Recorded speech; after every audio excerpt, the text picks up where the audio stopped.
Hi everyone and welcome to chapter 3. In this chapter we are going to discuss hedging strategies using futures. So futures can be used in two situations. Either you can go long on futures or you can go short on futures. So a long future hedge is appropriate when you know that you will purchase an asset in the future and you want to lock in the price.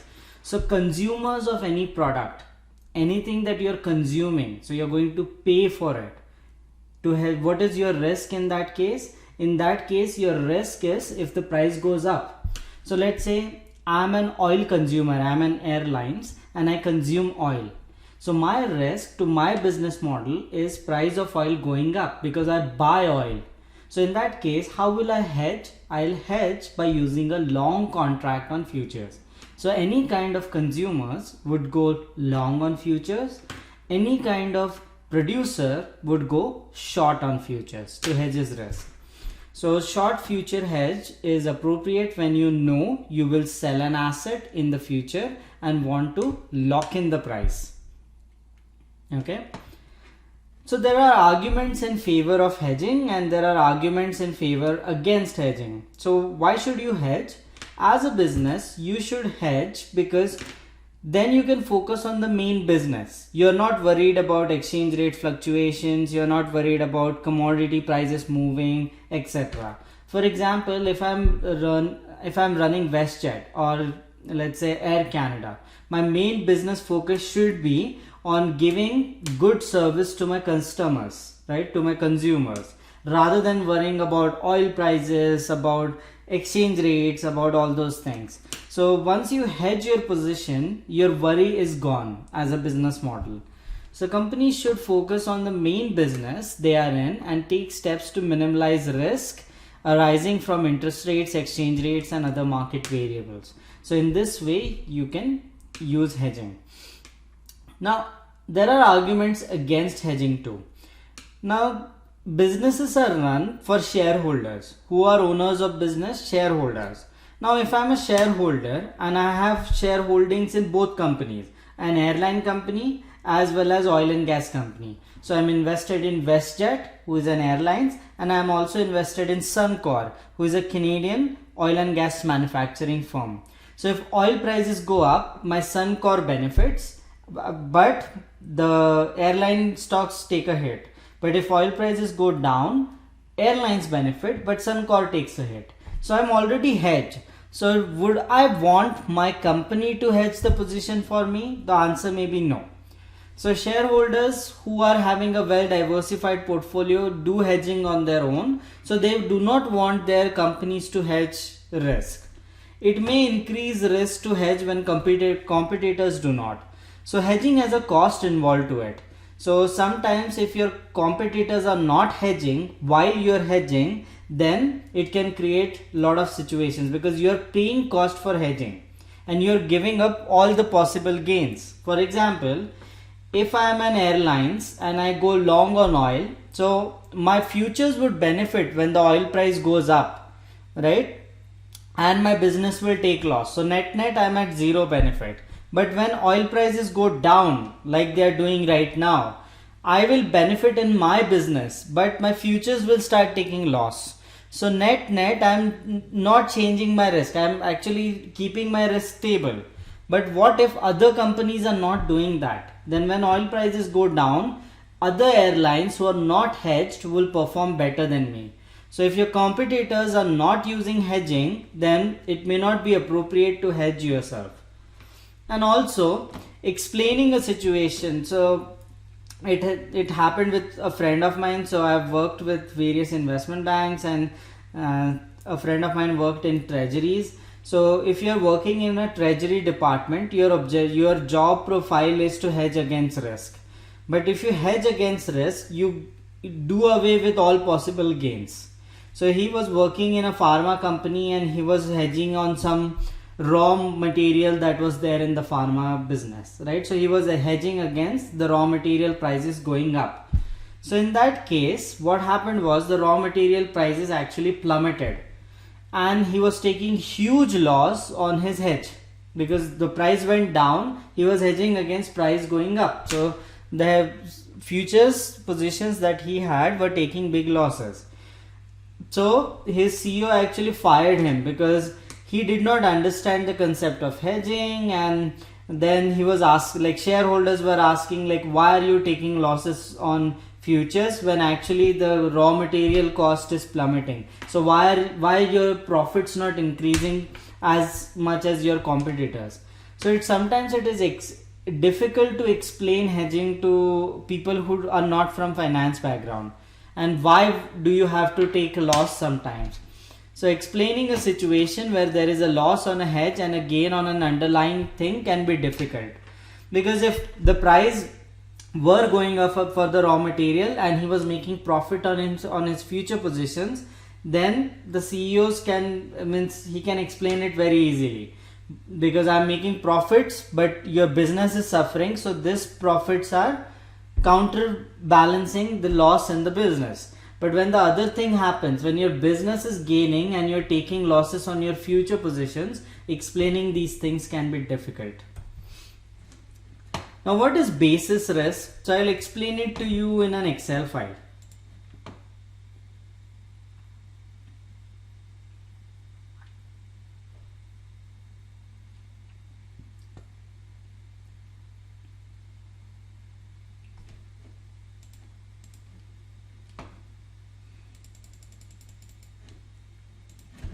So let's continue our example of airlines, and I'll also counter it with Suncor. So let's take WestJet as airlines and Suncor as a counter thing, as a oil and gas company. So airlines, profile of risk, the risk that they carry is increase in oil price.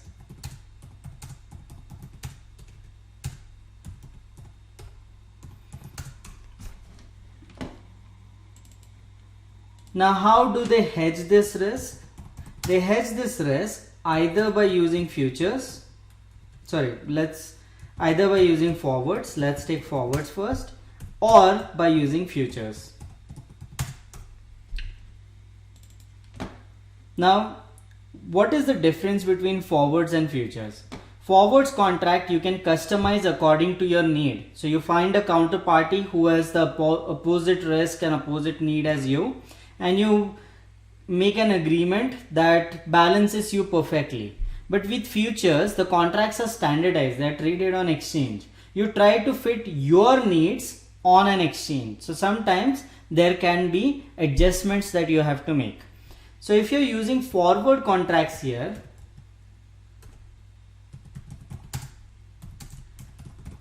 there is no basis risk. Why there is no basis risk? What is a basis risk? Basis risk is that your contract, the contract you have hedged on, is not exactly fitting your spot. So your oil price and your future price, your risk of oil price going up and the hedge that you're making in futures, it's not an exact fit. It may not be an exact fit because of time. It may not be an exact fit because of what kind of oil you need. Airlines generally need jet fuel, but jet fuel is not traded. Barrel of crude oil is traded. So jet fuel and crude oils have different profiles. So that's why they may not be an exact fit. If you can get into a forward contract on jet fuel, you do not have any risk, basis risk. That is, your contracts are exactly fitting your need. But if you are not able to do that, so you either have to trade in a different month future, a different time period future, or you have to trade on a different commodity, right? Related but different commodity. So instead of jet fuel, you're trading on crude oil. Then there is a concept of basis risk. So forwards do not have basis risk because they're customized. You can customize the contract. So it will exactly match the commodity you are hedging. That in this case it's jet fuel. And it will also exactly match the time you need it for. Okay. But when you hedge your positions, but forwards are very difficult to come by, and the cost of hedging using forwards can be astronomical because you have to go through an investment bank. So the charge that they put in are huge. So instead of forwards, most companies use futures. Now how do you do that? Now futures are standard contracts. They cannot be customized according to your needs. So the two disconnections that can happen is the time frame would be different, could be different.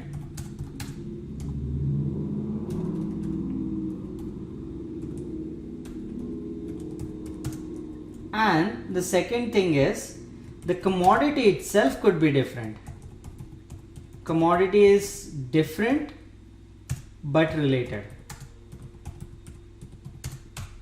Okay.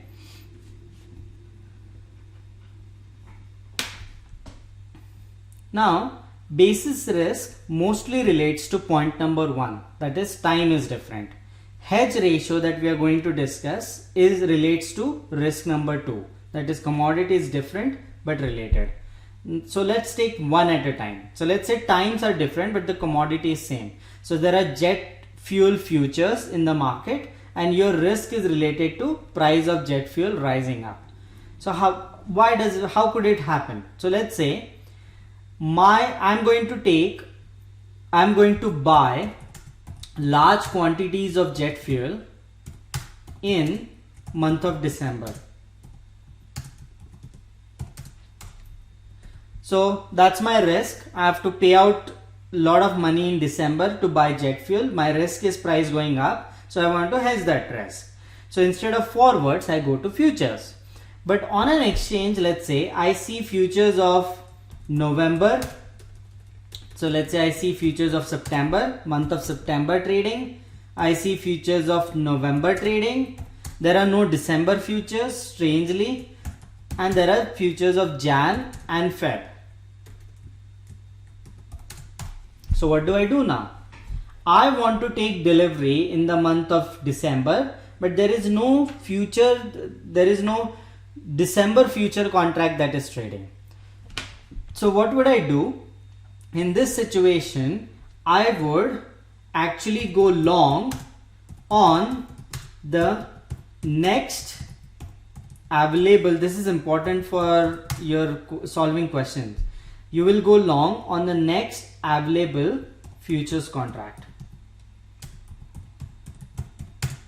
which in this case is the contract of the month of Jan.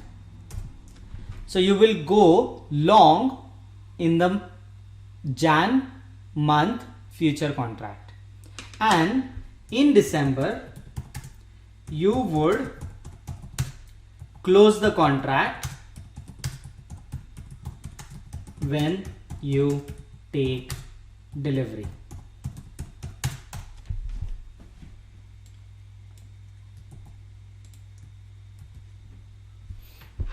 Okay, so actually you would close the contract in the month of December when you take delivery, because you don't need that contract to go on till the end of Jan. You want to end it when you take delivery. So you'll do two things. You will go long on the available future, that is Jan, because December was not available, and in the month of December when you take delivery you will close the contract and take out and get some cash. Okay, now we have studied a concept of future and spot prices in last few chapters. So what is the future price? Future price is the price on the contract. What is the spot price? Spot price is the price today, immediately, right? So future and spot prices are generally different on contracts, but they converge. They are same on the last day of future. So what will happen is, when you, let's say you're going long in the month of March. So not March, this is September. You're going long in the month of September. Okay, so there is September, October, November, December, 4 months for your contract. So prices would be different right now, but when the contract closes in the month of Jan, 5 months, sorry. So September, October, November, December, Jan, 5 months. So it's a contract for 5 months. So prices are different for futures and spot right now, but these prices would converse, right? They will be same when the contract ends. But are you waiting for that contract to end? No. So when you close the contract,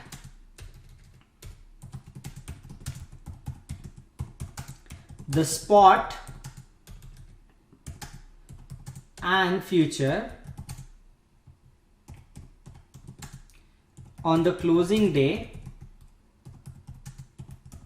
would be different. You have to remember that.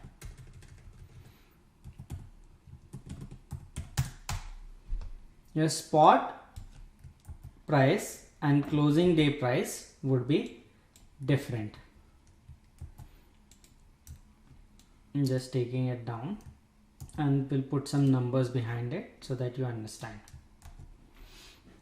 So let's take few numbers and try to understand it. So let's say when in September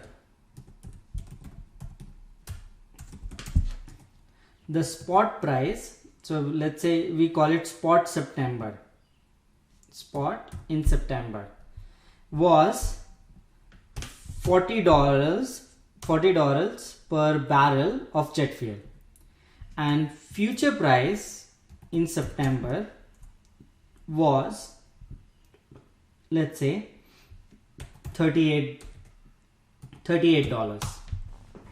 Okay, so spot price was 40, future price was 38, right? You got into the hedge contract, right? Now in the month of December, when you're taking delivery, spot price December was 44, so price actually went up, and future price for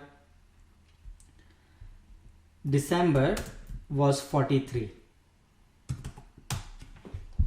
So spot has gone up and similarly future has also gone up. So what are you doing? You're going to get into a contract, so future contract in the month of September at price 38. But are you going to execute this contract? No, because this contract ends in Jan. So you're going to close this contract in the month of December at the price of 43, and you're going to take delivery of jet fuel, that you're going to purchase jet fuel in the month of December at 44. So amount you pay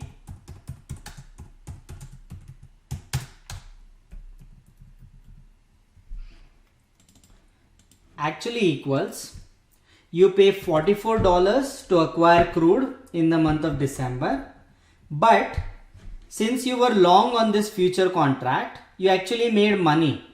This contract you bought it at 38 and it went to 44. And in futures, if you got long on something, you make money when price goes up. So price has gone up, so you have made some money. So how much money have you made? So you have made 43 minus 38. So you have actually made $5 on this contract. So you have actually paid 39 bucks. So you have only paid 39 bucks to get into this contract. Now this $5 that you see, the difference between future price on closing and future price right now is called as basis risk. This is because you're not taking delivery, you're actually closing the contract. An amount you actually paid was 39 instead of 44 because you hedged your position. So you have actually benefited. Instead of paying 44 because the crude price went up, you actually paid only 39. So in the next part of this recording, we'll discuss about Suncor. The same thing in the opposite way.